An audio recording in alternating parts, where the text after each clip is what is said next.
Block 6, the Great Depression, Section 6, Assessing the New Deal, with the section starting with a raw deal.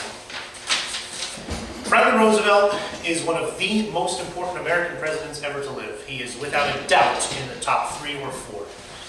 His name is right up there with Washington and Lincoln in terms of important presidents in American history. Roosevelt, through his New Deal, fundamentally changed the nature of the American compact between citizen and state. He grew the government to heights never before reached and served as a springboard for the growth of government that was to come in the 1960s and then in the 2000s. Let's take a historian's eye and assess FDR from the negative perspective first. That the New Deal was in reality a raw deal. Why? Well, it didn't end the Depression. That Roosevelt certainly did not preside over good economic times in the United States. That unemployment was well over 15% even by the beginning of World War II. The stock market had not recovered to where it had been in 1928.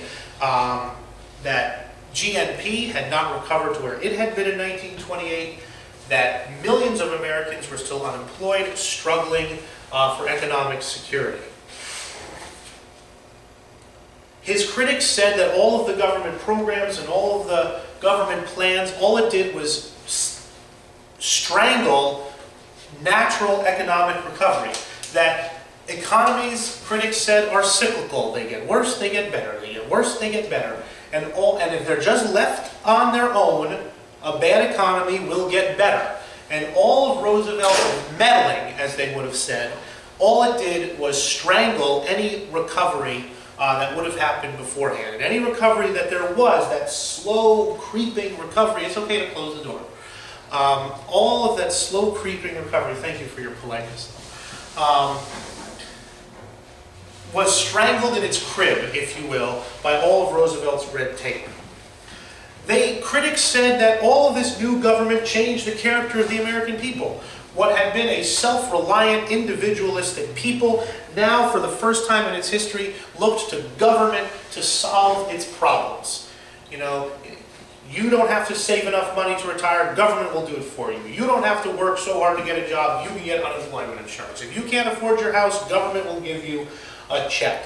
That the critics of Roosevelt argued that the American character was forever changed and altered negatively due to people's over-reliance on government. Budget hawks argued that Roosevelt would not refuse to balance the budget, and as everyone knows, neither a borrower nor a lender should you be. They said, look, if you can't afford something, don't buy it. Roosevelt strained the constitutional boundaries of his office. This is definitely true.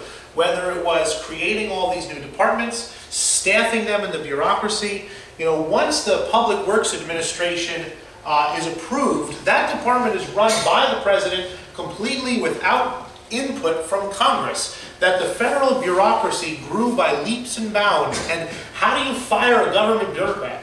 How does Congress have oversight of the Works Progress Administration, or the AAA, or the NRA, or any of those other alphabet soup programs?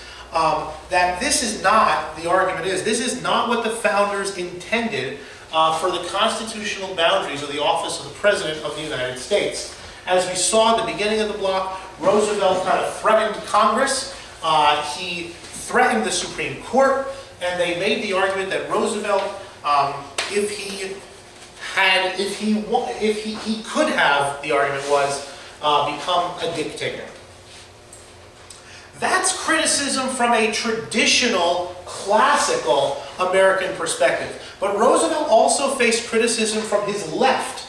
Kind of hardcore progressives, hardcore Keynesians said that he did not spend nearly enough to end the Depression. That he did not move strongly enough to curb monopoly or to take down the bankers and the industrialists. That he was kind of a mealy-mouthed, middle-of-the-road kind of guy who talked a good game about economic royalists and destroying the bankers, but in the end did nothing really to stop them. So Roosevelt faced criticism both during his term and in history from both the right and the left.